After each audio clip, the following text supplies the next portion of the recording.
Alright, so I'm out here on the trail around the Lake Siskiyou, and I'm just kind of looking for some wildlife and whatever else I can find. Uh, let's see. The other day when I was here, I seen a bunch of western fence lizards, so let's try to film some of them. Alright, let's do it. One thing I just noticed though is we got a beaked hazelnut. This is called a beaked hazelnut. It's going to have lots of flowers. Really soft leaves. You can use the stems for making baskets and other kind of weaving type of deals. Alright, so I'm going to turn off the camera and just see what I can find.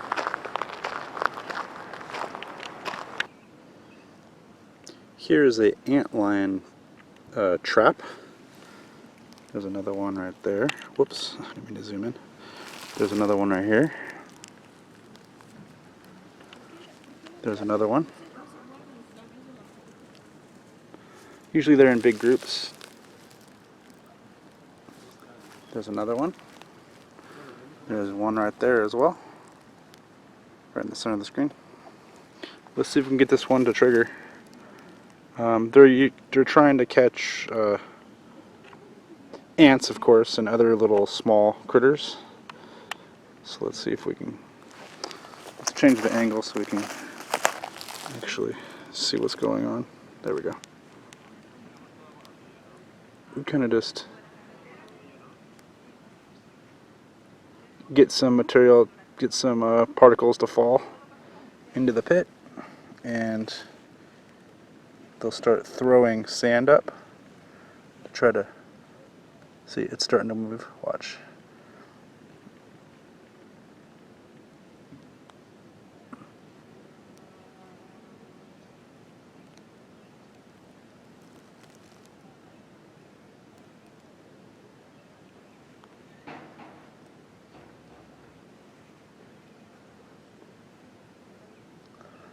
Oh, it shifts like there's something in there, but it's not quite doing it.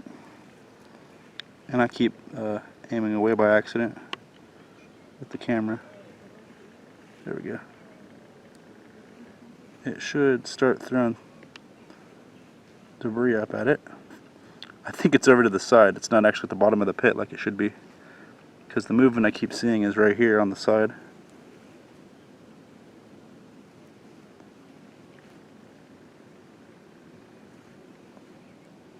I keep watching the hole and looking and not aiming the camera at the pit.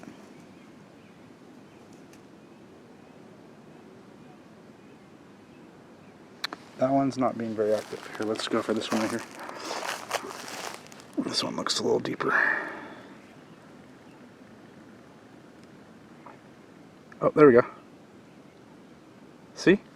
It's throwing the stuff up out of the hole. It's trying to knock whatever is climbing in the hole down to the bottom. And once it gets it down there, it will grab it with its pinchers. It's got these two things on the tip of its face, on the front of its face, that it will grab with it, and it will inject kind of a venom in it to paralyze it. That's a pretty good one there. That one's pretty active. Let's see if we can get another one to trigger. Here's another one. And when you find one, you always find about 10 or more. Here's another one. Let's see if we can get it to go. See, it's already going. Oh, we can actually see its head. I don't know if you can see that on the camera here.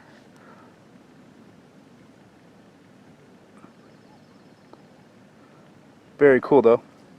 That shows up on here. Alright, let's see what else we can find. Here's an edible. It's not very good, like taste-wise, but it's called a false Solomon seal. There's also a Solomon seal, but this is the false. False not meaning that it's poisonous, but it's just it's not exactly the same. And you can tell these guys how they grow there with the brackets. And they will get a berry on top of them. The berry, I think you can add sugar to it and it's edible, but it doesn't taste very good at all. It's one of those edibles that doesn't taste good, more for survival. And here's a bunch of strawberries. We've got wild strawberries all over Mount Shasta. Tons of wild strawberries. There's a couple more. Pretty delicious strawberries. They're very, very small, but loaded full of flavor.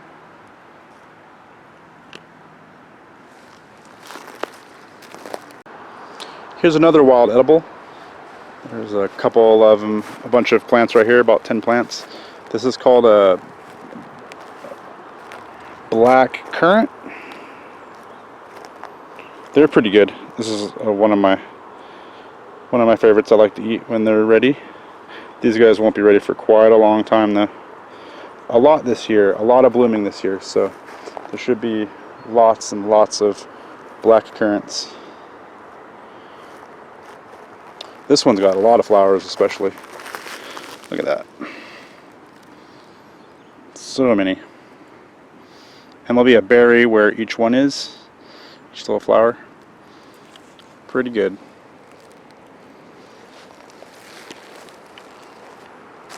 So I didn't make it very far, only about 10 feet. Here's another edible. It's a wild edible. This one is called a gooseberry. And they have the same leaf structure as the black currant, but these ones got spikes on the plant, and also the fruit itself is spiked. These ones are kind of tricky to eat. You wait until they're done, of course, and they get a dark coloration, and the spikes get hard. Right now they're soft, and you can actually touch them, and there's no problem. But once they are ready, they'll be quite pokey, and I think that's why they call them gooseberries, because they goose you. And usually there's plenty on the plant when they do their thing. As you can see, there's a lot of fruit hanging. Look right there, that one right there is a good branch. It's like 10 right there.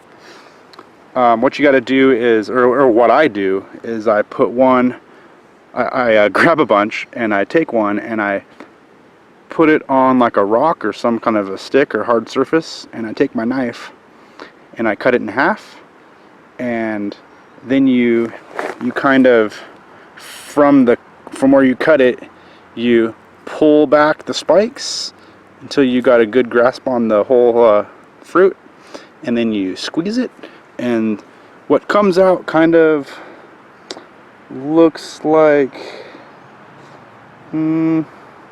somewhere between like a pomegranate and a kiwi, and it's very flavorful.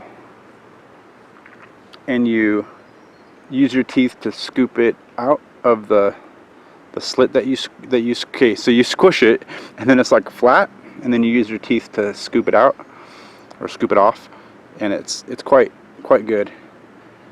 Squirrels eat them, which is amazing because I don't know how they do it. They don't have a knife. So that's a black currant. I'm sorry, gooseberry. There we go.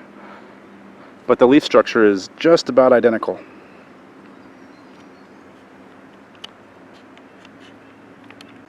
Here's another thing here. Here's a wild ginger.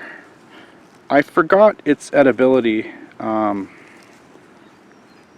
its roots. I don't quite remember. I don't think you can use it as a regular ginger. It may have some medicinal properties.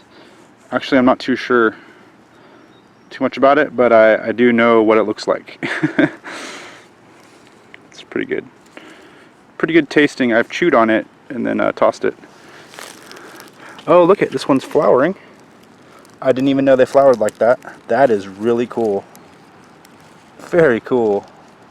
I didn't even know they flowered. Well, gingers flower, but I didn't know that these ones flowered. Those look really awesome. That's a new discovery for me. They're purple. I'm not sure if the camera's picking up the coloration very good.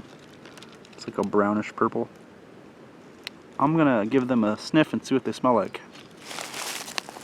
Without getting poked by all the pokey things here. I don't smell anything, so I don't know if they're fragrant or not. Very cool. That's the first time I've ever seen a wild ginger flower. Awesome. So that's a wild ginger. So we failed on finding any critters except for the antlion, but lots of wild edibles. That's pretty good. So we're gonna change spots and we're gonna go a little bit more up the mountain, and we'll see what we can find. I swear, I can't get more than 10 feet without finding another edible. I could have kept the camera on for the last 100 feet and I could have had pretty much all those edibles all in one video. Here's another one. It's called a thimbleberry. They're just starting out. Oh, it's already getting fruit on it. Usually they have bigger leaves, but like about like as big as a softball or larger. But here's a bunch of these. These are one of my favorite berries. They're very fragile, so you'll never see them in a grocery store. At least I never have. It's called a thimbleberry. Very delicious. I've eaten thousands of them in a few days' time. And one really cool thing about them is you can harvest them kind of late in the season after they're done, because they will dry kind of right on the plant, and they kind of dry out a little bit, and they're I got a thorn from one of the other things I grabbed. Ow. There we go. Pulled the thorn. Alright. So, and another thing about them is that, like, when you harvest them and you, like, collect them in a container or something, by the time you make it home, they will be smashed in liquid. They just don't survive. That's why you don't see them in a grocery store. They just don't have travel ability. But they're a great one to eat right on the trail. When I do collect them, I usually make something with them, because they just come like a paste with a bunch of beads in it. Unless they're dry, of course, then they kind of hold together. And there's another black currant right next to it. A very nice big one, actually. You don't usually see them this big around here. So this one's an old one that hasn't been cut. Lots of fruit on this one. Alright, we're back at the bike, so we won't be putting any more wild edibles on this particular cut. So we're going to go up the mountain a bit and see what we can find. Here's some actual wild strawberries with some flowers this time. The other ones we found didn't have any flowers. But these ones are in bloom. Very cool. There's a nice little patch right here. So we're kind of on the shady side of this little mountain here. So we're going to go onto the other side where the sun is still out, and we'll probably have a better chance of finding some lizards and snakes. Alright, let's get going.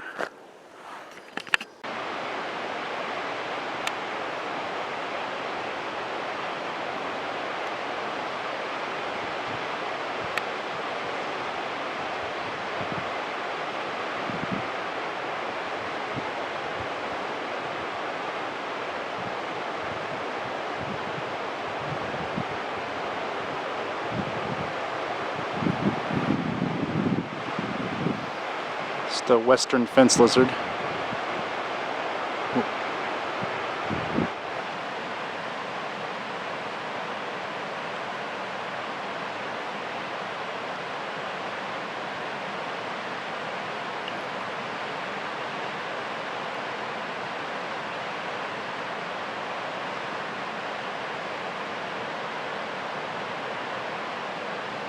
Oh, look, he's strutting his blue. Very good. Cool. Glad I waited out a little longer. He puffs his throat out and does some push-ups, showing that this is his territory. And this is clearly a male. The females have more of a greenish blue underneath their chin, and it's very subtle. So maybe he notices this other one over on this other rock. Or that could be a female that he's showing his colors to as well, and doing his push-ups.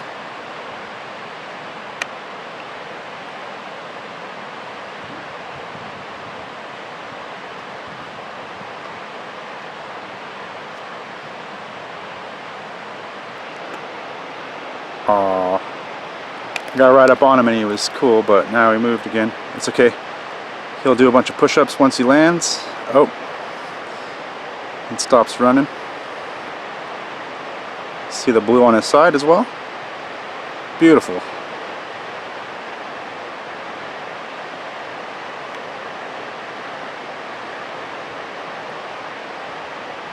Oh, look at that. He's displaying to another one right now, you can tell, because he's puffed up as big as he can get.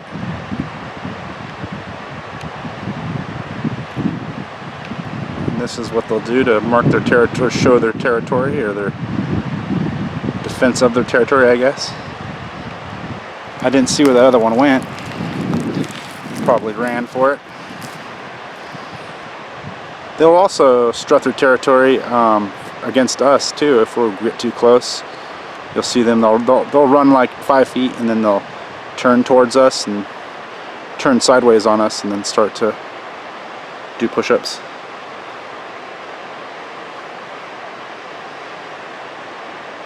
I keep looking away from the camera and losing him in focus, but I'm trying to see what he's looking at. Because he's definitely checking something out. Look at that beautiful coloration under the side there.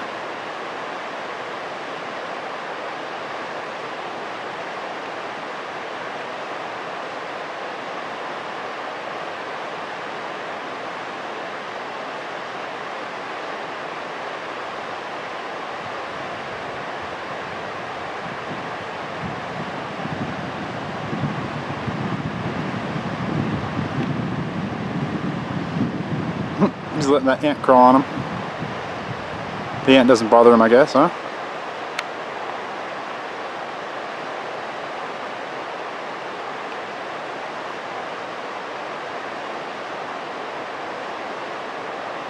Looks like he's going to move again. If he does come this way, he'll be a lot closer. I'm maybe 10 feet from him now.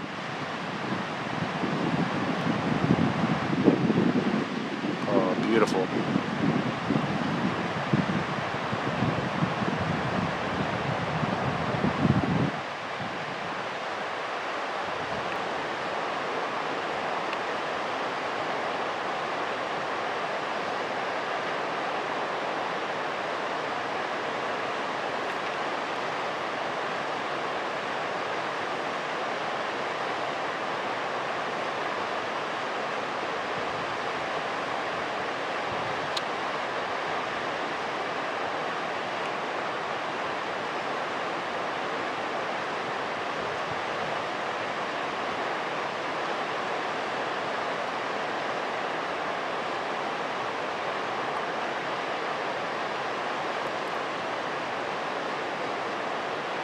He seemed to have scared off that other lizard that was in his territory.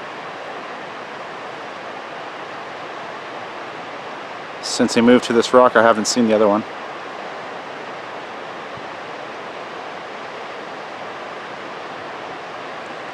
Alright, we're going to come back once he does something different. Okay, there is a blue-tailed skink that is hunting right behind this guy. He's really small. I got up and I'm standing like 2 feet from this bluebelly now. This Western fence lizard. He seems to not care. But we're going to try to get footage of this little blue-tailed skink. This guy does not seem to care that I'm standing right above him. Very cool. Alright, let's get this blue-tail hopefully. This is what I was hoping to find today.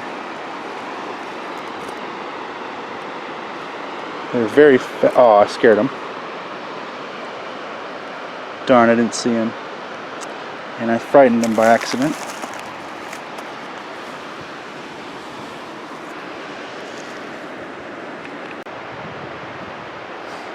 Well, while we're waiting for this blue-tail to come out, we're gonna check out. I can't really hold focus very good. I'm so close to this lizard. But he is right there, about 2 feet from me. Beautiful. They get fairly used to you after a little while. I'm gonna see if I can set the camera down and still focus on him.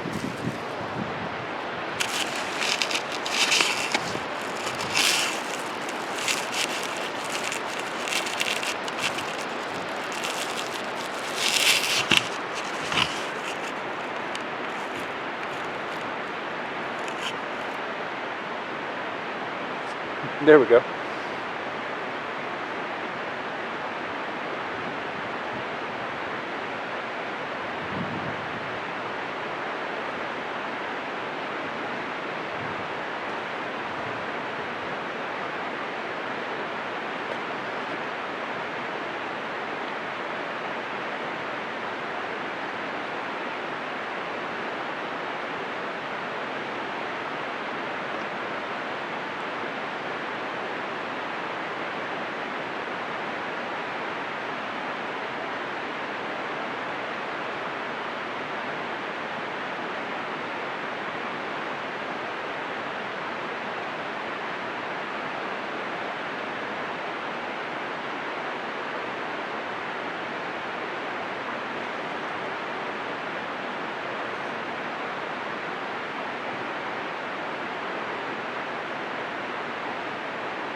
Little blue-tailed skink is hiding underneath this big rock. I'm just gonna wait for him to come out, but we'll keep you staring at that western fence lizard for a minute. Can't tell if the focus is very good. I don't want to get any closer and scare him, but we'll just hope it is.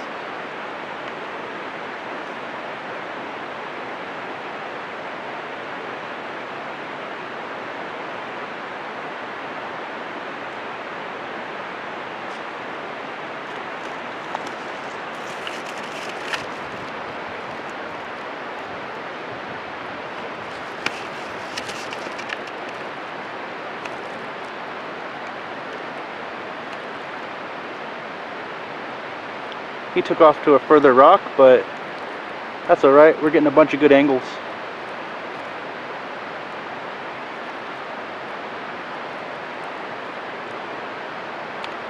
And now I'm resting the camera on the rock, so it's working out pretty good.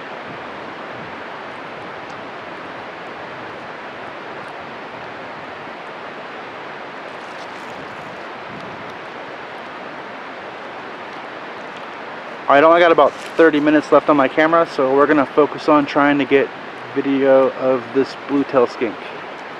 Alright, see you later, Mr. Western Fence Lizard. Alright, so thanks for joining me on this little adventure out around the lake. We found a bunch of edibles and an antlion and a really awesome footage of that Western Fence Lizard. So, really happy about that footage with the Western Fence Lizard. I've been checking it out on the camera.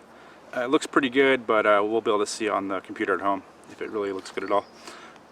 So we'll see you guys next time. Here is the subscribe button. There's a video recommended for you, and there's the AGT August playlist. Alright, we'll check you guys out next time. Peace.